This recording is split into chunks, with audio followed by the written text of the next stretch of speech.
Saludos para todos, criaturas de la noche, y bienvenidos a un nuevo vídeo en El Guitarrista Nocturno.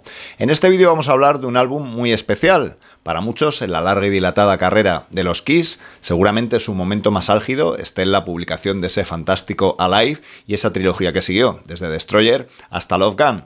Sin embargo, es muy posible que el disco más importante de los Kiss sea precisamente su primer álbum. La razón, que a pesar de ser un disco de bajo presupuesto y de que los propios Kiss reconocen que estaban verdes cuando entraron a grabarlo en el estudio, en realidad es un auténtico greatest hits, ya que vienen algunos de los temas más atemporales del grupo y que nunca han salido de su setlist en directo. Es el caso de temas, por ejemplo, como Deuce, Strutter, Cold Gin, Black Diamond o Firehouse. Pues nada, ten muy cerquita tu guitarra porque vamos a aprender de este fantástico disco, de sus canciones, de sus riffs, licks y solos, con el estilo inimitable del gran Ace Frehley. Contaremos también algunas anécdotas importantes de cómo se gestó y de quién fue ese personaje misterioso que apareció y cambió la historia del grupo, con grandes ideas sobre su maquillaje, sobre escupir fuego por la boca, coreografías en el escenario, etc. Vamos a verlo.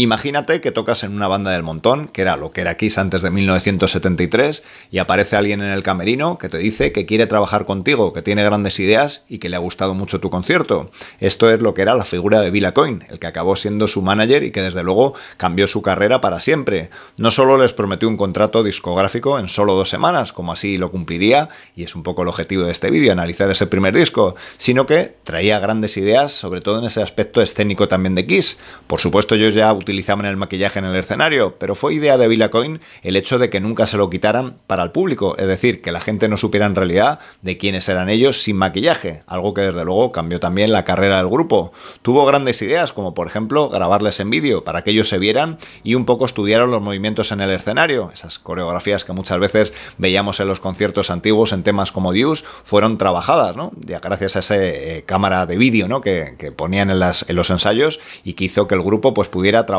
esos gestos, digamos, esos movimientos que luego serían tan significativos en su carrera. Lo cierto es que Bill Aucoin ni siquiera era un manager de grupos, había trabajado en televisión, pero tenía claras muchas cosas del espectáculo y desde luego sabía cómo hacerles más grandes. De hecho, les dijo que no trabajaría con ellos si no estaban dispuestos a ser la banda más grande de rock del planeta. Trajo algunas propuestas, aparte de lo que hemos hablado del maquillaje y la escenografía, muy importantes. Un día parece ser que estaban todos en el despacho y apareció una especie de mago que venía con Bill Aucoin y les hizo un número en el que escupía fuego. Claro, todos se quedaron helados y entonces Bill Aucoin dijo que sería una buena idea que alguno de los del grupo pues hiciera esto. Todos se escondieron y el único que levantó la mano fue Gene Simmons, que vio esa potencial, ¿no? en este tipo de truco, desde luego que con su maquillaje era algo muy espectacular y que con los años pues sería algo muy especial. Antes de coger la guitarra y aprender a tocar algunos ritmos de rock and roll, que es lo que era este primer álbum de Kiss, en realidad hay que decir que estas propuestas escénicas no siempre salían bien y que costaron, digamos, desarrollarse. Por ejemplo, Ace Frehley reconoce que ha sufrido alguna vez quemaduras en las manos y en los muslos por culpa de su guitarra cuando echa humo, que ese, digamos, truco escénico pues fue mejorando, pero que al principio tuvo sus problemas. Y el propio Gene Simmons también los ha tenido con lo de escupir fuego, ya que, por ejemplo, pues alguna vez ha salido con el pelo ardiendo y algún roadie le ha tenido que apagar el pelo, o por ejemplo tragarse sin querer algo de ese queroseno que se mete en la boca para escupir el fuego, con lo cual parece ser que al lado del escenario tenían el llamado ipecac, que es algo para devolver inmediatamente en caso de que tengas que devolver algo, ¿no? Como en este caso el queroseno, que era desde luego muy peligroso para tu salud. En la primera parte del disco están los temas más rock and rolleros, empezando por Strutter,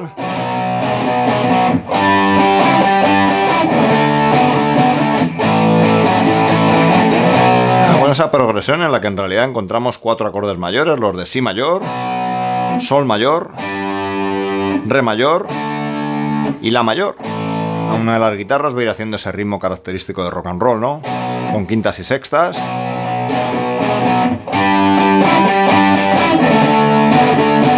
Lo mismo en Re y en La. Mientras que la otra guitarra vamos escuchando como en realidad toca acordes ya mayores.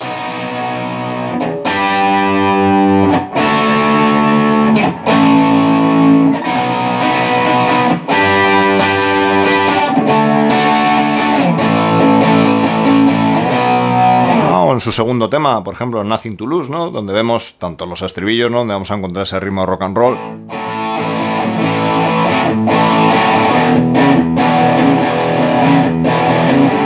Como también en la parte de las estrofas, donde vemos que los arreglos que aparecen sobre ese ritmo en mi.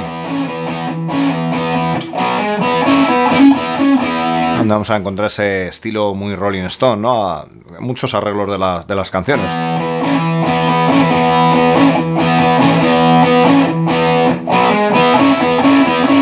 Ese sonido, en realidad con inversiones otra vez, de esos, en este caso acorde de mi mayor.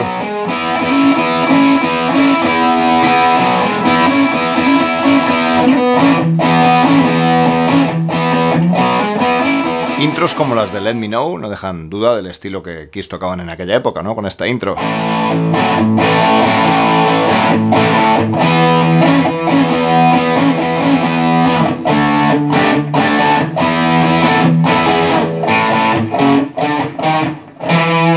Volvemos a encontrar los 3 acordes característicos de un rock and roll con sus quintas sextas.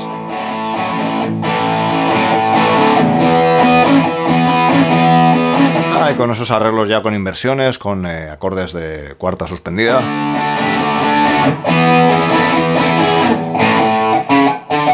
Y ese arreglo final que nos lleva al quinto grado, ¿no? O incluso el propio Firehouse, ¿no? Donde a través de un riff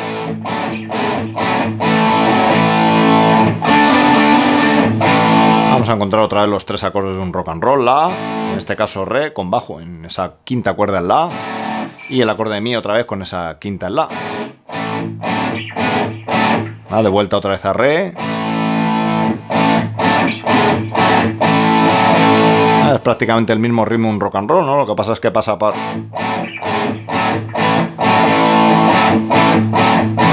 Es el mismo ritmo, ¿no? Lo que pasa en este caso yendo a esos 3 acordes con inversiones y dejando esa quinta cuerda al aire. Para finalmente combinar un re y un sol mayor, también con inversión, ¿no? En ese caso la primera inversión de un sol, con bajo en sí.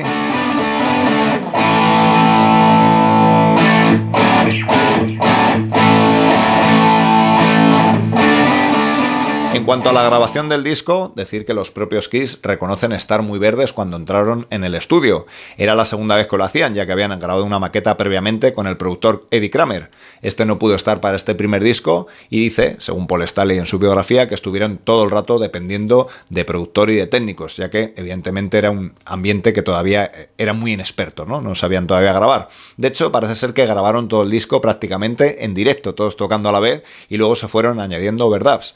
Parece ser que se cambiaron muy pocas cosas de la maqueta, pero el resultado de lo que obtuvieron seguramente no era el que esperaban. El propio Paul Stanley en su biografía reconoce que no le fue nada fácil grabar y, digamos, soltarse, ya que evidentemente era muy inexperto y parece ser que cuando estaba tocando se miraba los dedos para controlar que no hubiera falla alguno, lo cual evidentemente pues impedía que estuviera, digamos, más relajado. Ace Frehley comenta que el hecho de tener que tocar los solos pues le hacía pensar cuando los estaba grabando que esto iba a quedar para siempre y que no podía tampoco fallar e intentaba siempre darlo lo máximo, pero que le era muy complicado, ¿no? Seguramente debido a esa gran inexperiencia que tenía el grupo. Y es que el resultado del disco, en cuanto a sonido, en cuanto a producción, les dejó, digamos, un sabor bastante agridulce. Como dice el propio Paul Stanley en su biografía, en realidad ya cuando lo estaban grabando, por ejemplo, las baterías, aquello no se parecía nada a ese sonido potente que buscaban, ¿no? Que habían escuchado en otras bandas. Parece ser que productor y técnicos no estaban habituados a grabar este tipo de grupos tampoco, así que no empujaban, digamos, el volumen al máximo por miedo a que distorsionara, saturara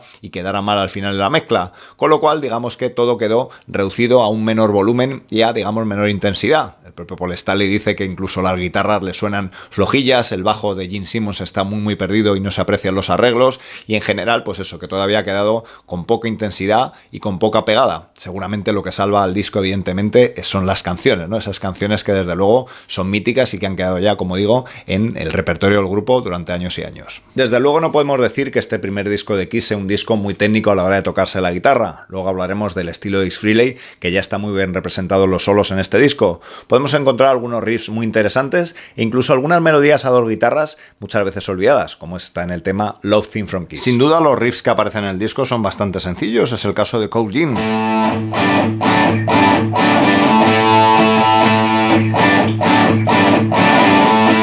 Que ahora sorprende un poco su bajo tempo, ¿no? Comparado con lo han tocado Kiss después en directo. En realidad, tocando los acordes de la, de sol, primera inversión del acorde de re, con esos tres acordes, combinándolos y dejando siempre esa quinta cuerda como nota grave, como nota pedal. Desde luego un riff muy muy contundente y bastante sencillo, ¿no? Ya que podemos resolverlo con esos tres acordes.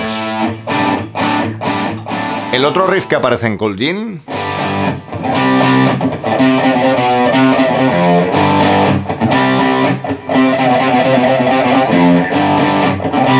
en realidad un riff utilizando la escala mixolydia en el tono de sol.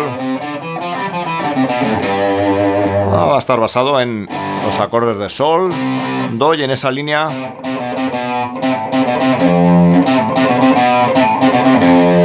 con la tercera, cuarta y séptima de esa escala. Aunque en la segunda vamos a ver cómo combina esas dos notas.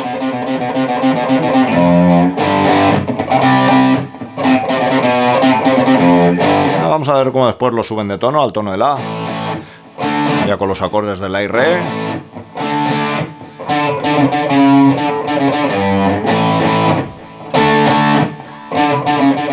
En algunos de los solos y arreglos del disco aparecen melodías a dos guitarras, por ejemplo en Love Theme for Kiss, un instrumental donde escuchamos esto.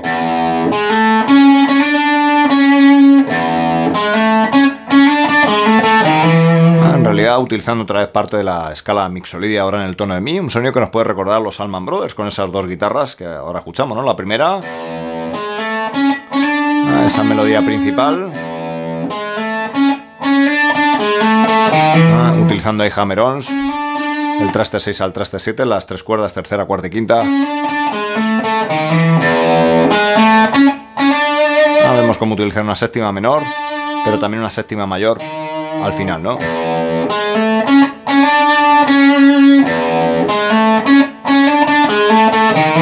Vamos a encontrar en realidad como la segunda guitarra va a hacer una tercera a lo que haga la primera. Vamos a oír.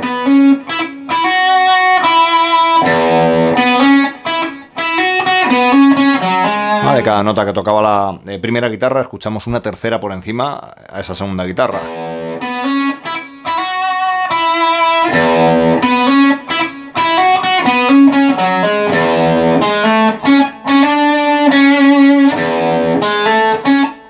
Bien amigos, pues lo vamos a dejar aquí, despidiéndonos, viendo un poco del estilo de Ace Frehley en este primer disco, que ya desde luego suena muchísimo a él en los solos, con esos licks tan clásicos y personales, con cuerdas abiertas y con esos ligados tan característicos. Nos vemos en el siguiente vídeo, dale like a este si te gustó y suscríbete para que te sigan llegando nuestros nuevos tutoriales. A lo largo del solo podemos encontrar ese estilo característico de Ace Frehley, de esos típicos ligados. Seguramente heredados de guitarristas como Eric Clapton, ¿no?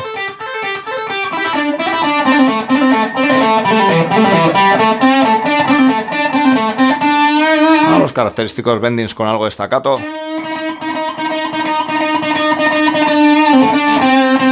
sonido nos puede recordar también a Black Moon, ¿no? Esas típicas líneas con algún cromatismo.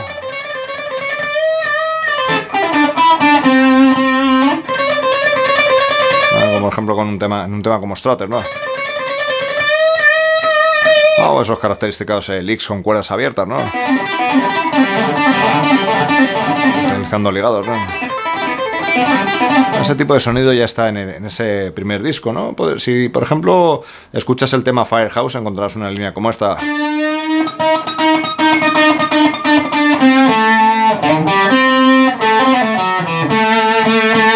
Donde vemos cómo utiliza ese característico staccato del bending. Vamos a hacerlos con la púa, haciendo algo de armónico oído, incluso acompañando la púa con un dedo, ¿no? Ya que está muy exagerado en ese solo, ¿no? Vamos a encontrar después el uso en este solo, ¿no? De la escala pentatónica mayor